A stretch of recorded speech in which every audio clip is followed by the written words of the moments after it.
दुनिया की तमाम छोटी और बड़ी खबरों के लिए हमारे चैनल को सब्सक्राइब करना न भूलें और बेल का बटन जरूर दबाएं। क्या सरकार ने अपना कोई भी एटीट्यूड, कोई भी चीज बदली? बिल्कुल नहीं। क्या सरकार की तरफ से कोई नया प्रस्ताव आया? बिल्कुल नहीं। क्या सरकार की तरफ से कुछ नेक्स्ट राउंड की घोषणा हुई? बिल्कुल नहीं। तो फिर प्रेस कॉन्फ्रेंस में हुआ क्या? जो लोग टीवी जानते हैं वो कहते हैं ये फुटेज खाने के लिए होती है ऐसी प्रेस कॉन्फ्रेंस। यानी कि ये प्रेस कॉन्फ्रेंस इसलिए की जाती है क्योंकि प्रेस कॉन्फ्रेंस की जा रही है, क्योंकि इसकी टीवी पे रिपोर्टिंग होगी, क्योंकि इसके बाद लगेगा कि हाँ, सरकार कुछ बहुत व्यस्त है करने में, सरकार बहुत चिंतित है, सरकार जुटी हुई है, सरकार लगी हुई है, क्योंकि प्रेस कॉन्फ्रेंस हुई है। इसमें सरकार की तरफ से एक नहीं, न जाने कितने झूठ बोले गए, हल्के हल्के में चला दिए। नरेंद्र तोमर जी जरा सॉफ्ट इंसान है, बोलने में बहुत एग्रेसिव नहीं बोलते हैं, तो उन्होंने बहुत हल्के से सरकाए झूठ। पीयूष गोयल जी शर्मो लिहाज से थोड़ा ऊपर रहते हैं, इसलिए उन्होंने अपने तरीके से कुछ बिल्कुल बेशर्मी से कुछ झूठ चलाए। पर सबसे पहली चीज आप सोचिए, कुछ उसे 5-7 बातें शेयर करने के लिए आज ये बातचीत मैं कर रहा हूं, ताकि इस तरह के भ्रम में हम ना फंसे, हमारा ध्यान वहीं रहे जहां होना चाहिए। सरकार की तरफ से सबसे पहले क्या कहा गया? अब याद रखिए, पीआईबी की है press conference, press information bureau, जो कि भारत सरकार का एक विभाग है। भारत सरकार के मंत्री आके भारत सरकार की स्थिति को स्पष्ट कर रहे हैं। और प्रेस कॉन्फ्रेंस शुरू किस चीज से होती है? वो कहते हैं बीजेपी के राष्ट्रीय अध्यक्ष नड्डा जी बंगाल में गए और उनके साथ भारतीय जनता पार्टी, वहां की टीएमसी की सरकार ने ये किया वो किया, उनके सुरक्षा के इंतजाम नहीं थे, उन पे हमला हुआ। ये सब महत्वपूर्ण बात है। आप बीजेपी के मुख्यालय से प्रेस कॉन्फ्रेंस कीजिए, इस पे 2 घंटा बोलिए, आपकी बात सही है गलत है मैं उसमें बिल्कुल नहीं जाता, लेकिन प्रेस इंफॉर्मेशन ब्यूरो का इससे क्या मतलब? क्या प्रेस इंफॉर्मेशन ब्यूरो बीजेपी का मीडिया सेल बन गया है? इन चीजों को हम देखते ही नहीं आजकल देश में, सबको सामान्य, सब कुछ सामान्य लगने लगा है। हर संस्था महामहिम के गुणगान के लिए है, हर संस्था लीडर के गुणगान के लिए, हर संस्था पार्टी की है, कुछ ऐसा बन गया है। कोई शर्म नहीं, कोई कुछ नहीं, बिल्कुल खुल के बीजेपी के प्रचार के लिए उसका इस्तेमाल हुआ है। वो शुरू के 2-3 मिनट थे, उसको भूल जाइए। उसके बाद माननीय मंत्री जी ने क्या कहा? हमारे देश के कृषि मंत्री जी ने बहुत बड़ा खुलासा किया। उन्होंने बताया कि महामारी के दौरान कोविड था देश के अंदर, देश में तमाम तरह की समस्याएं थी, उसके बावजूद माननीय नरेंद्र मोदी जी की दूरदर्शिता की वजह से किसान अच्छा उत्पादन कर पाए। मैं तो अब तक ये सोच रहा था किसान अपनी मेहनत से उत्पादन कर पाए। लॉकडाउन था, फिर भी चुपचाप से वो अपने चला जाता था, खेत में मेहनत करता था, मंडियों में जा नहीं सकते थे, किसी तरह मंडियों में पहुंचाया, कईयों ने अपनी सब्जी फल फेंकी। लेकिन आज मंत्री जी ने ज्ञान क्या दिया? माननीय नरेंद्र मोदी जी की दूरदर्शिता के कारण किसान ऐसा कर पा रहा था। मैं अपने गांव में जाके बताऊंगा, भाई तुम नहीं कर रहे थे, उनकी दूरदर्शिता के कारण कर रहे थे। पता लग गया अब आपको? पता नहीं क्या तर्क है इसके पीछे। उन्होंने ये भी सूचना दी कि जैसा कि आप जानते हैं, इन 3 कृषि कानूनों का देश भर में स्वागत हुआ है। पता नहीं था आपको? इस पत्रकारों को नहीं पता लगा, पूरे देश को नहीं पता लगा, लेकिन देखिए स्वागत हो गया। बिल्कुल इतने सहज भाव से बोल दिया। मतलब मैं सोचता हूं कि कितनी क्षमता होगी, इतने सहज तरीके से इतना बड़ा झूठ सिंपली सरका दिया। देश में इसका स्वागत हुआ है। पीयूष गोयल जी ने इसके अंदर अपना, अंग्रेजी में बोलते हैं, अंग्रेजी में बोलते ही थोड़ा सा अहंकार बढ़ जाता है इंसान का, तो उन्होंने कहा कि देखिए, राजस्थान के चुनाव नतीजों से बिल्कुल जाहिर है, ये बात प्रकाश जावड़ेकर जी ने कल कही, राजस्थान के पंचायत चुनाव से एकदम जाहिर है कि किसान इन तीनों कानून के पक्ष में है।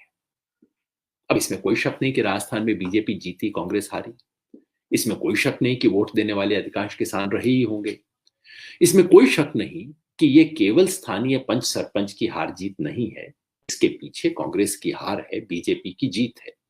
इसमें कोई संदेह नहीं कि कहीं ना कहीं ये अशोक गहलोत जी की सरकार के ऊपर एक प्रश्न चिन्ह लगाता है। लेकिन भाई, इसका 3 कृषि कानूनों से क्या मतलब है? क्या बीजेपी ने अपना चुनाव इन 3 कृषि कानूनों के मुद्दे पर लड़ा था? आपने देखा, अगर राजस्थान में किसी कैंडिडेट ने कहा हो कि मुझे इन 3 किसान कानूनों पर वोट दो, या कांग्रेस ने कैंपेन चलाया हो कि ये 3 किसान कानून सबसे इंपॉर्टेंट मुद्दा है, इसके पक्ष विपक्ष पे चुनाव लड़ा जाएगा। जो चीज मुद्दा नहीं है उसको कैसे उठाया जा रहा है, उससे कैसे निष्कर्ष निकाले जा रहे हैं।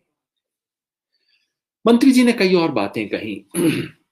उन्होंने ये कहा कि इस कानूनों की संवैधानिकता पे सवाल उठाए गए, लेकिन ये कानून हम जो समवर्ती सूची का ट्रेड का विषय है उसमें कर रहे हैं।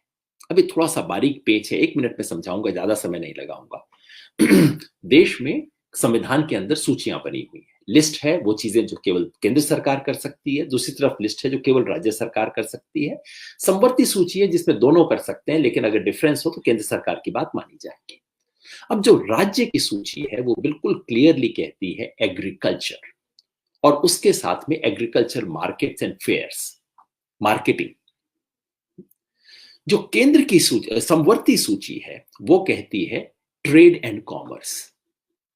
अब बड़ी सामान्य बात है, किसान जब अपनी फसल स्थानीय बाजार में बेचने जाता है वो मार्केटिंग है। जब उस फसल को वहां का स्थानीय व्यापारी जाके दूर दूसरे प्रदेश में बेचता है, किसी और बड़ी मंडी में बेचता है, वो ट्रेड एंड कॉमर्स है। तो एपीएमसी मंडी के अंदर जो हो रहा है वो मार्केटिंग है, नाम ही उसका मार्केटिंग है। उसको ट्रेड में कैसे कर सकते हैं?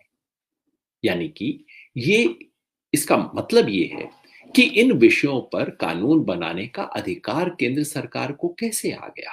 ये सवाल बार बार किसानों ने पूछा है, इसका अब तक कोई जवाब नहीं दिया गया। मगर मंत्री जी कह गए कि साहब हमने तो ट्रेड के अंदर किया है, अब करते रहिए इसके ऊपर बातचीत। देश के मंत्री जी कुछ और बातें भी कह गए। पीयूष गोयल जी ये भी कह के गए कि इन कानूनों का एग्जिस्टिंग एपीएमसी पर कोई किसी तरह का असर नहीं होगा।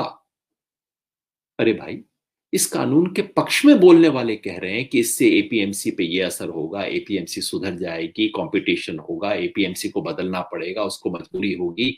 और मंत्री जी कह रहे हैं किसी तरह का कोई असर नहीं होगा। अगर किसी तरह का कोई असर नहीं होगा तो आपने बनाया क्यों है भाई?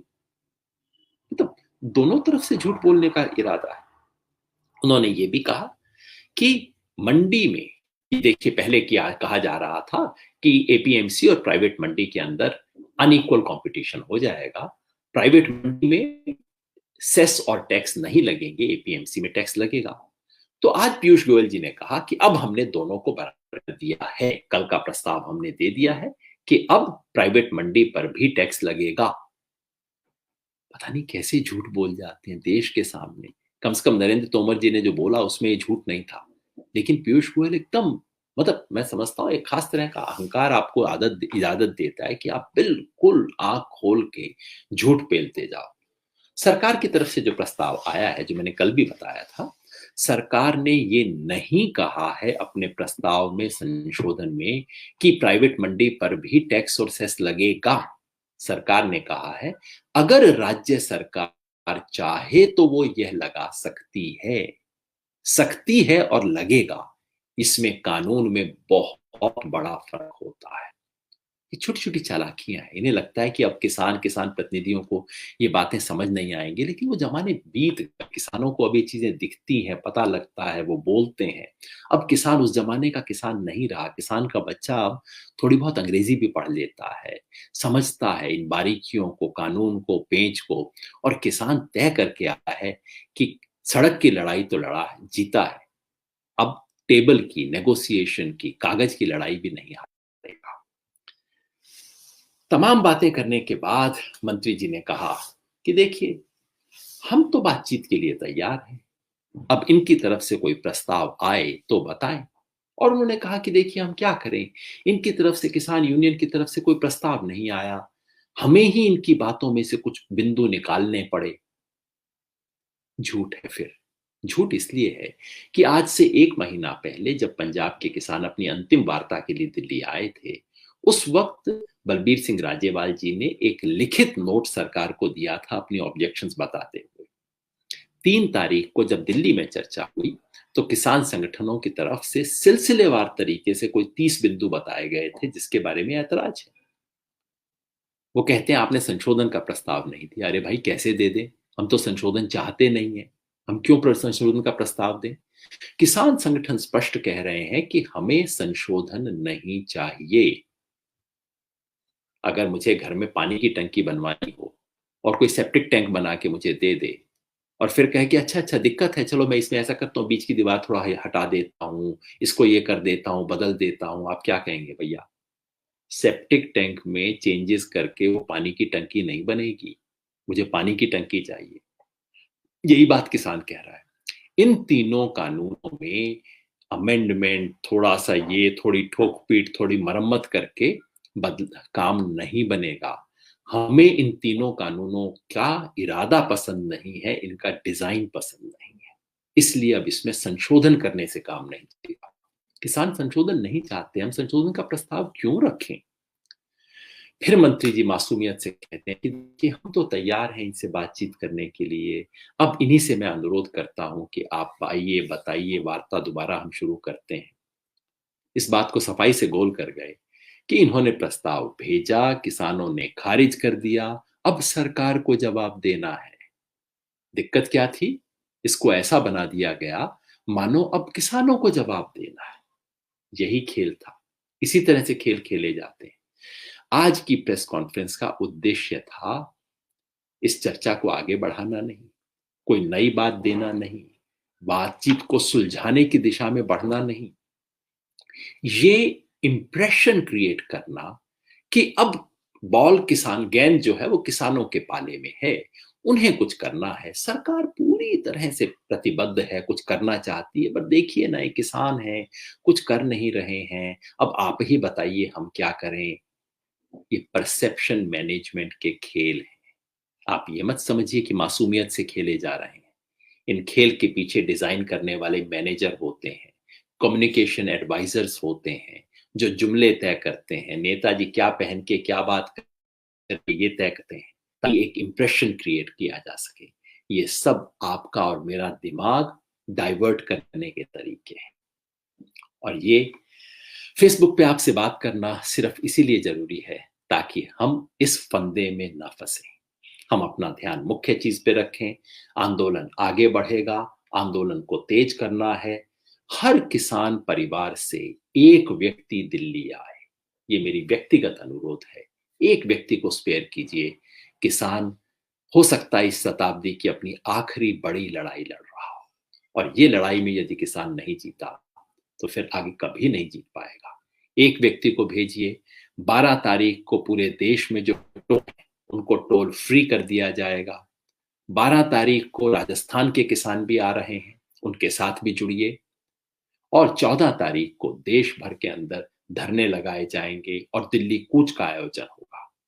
इस आंदोलन को और मजबूत करने से ही अब हम अगली स्टेज पे पहुंचेंगे, प्रेस कॉन्फ्रेंस से नहीं। बहुत बहुत शुक्रिया, आपने बातचीत को सुना। इसको शेयर कीजिएगा।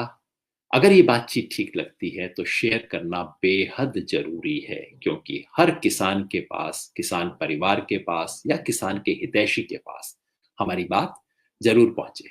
बहुत बहुत शुक्रिया। आप देख रहे हैं देश लाइव, देश की आवाज।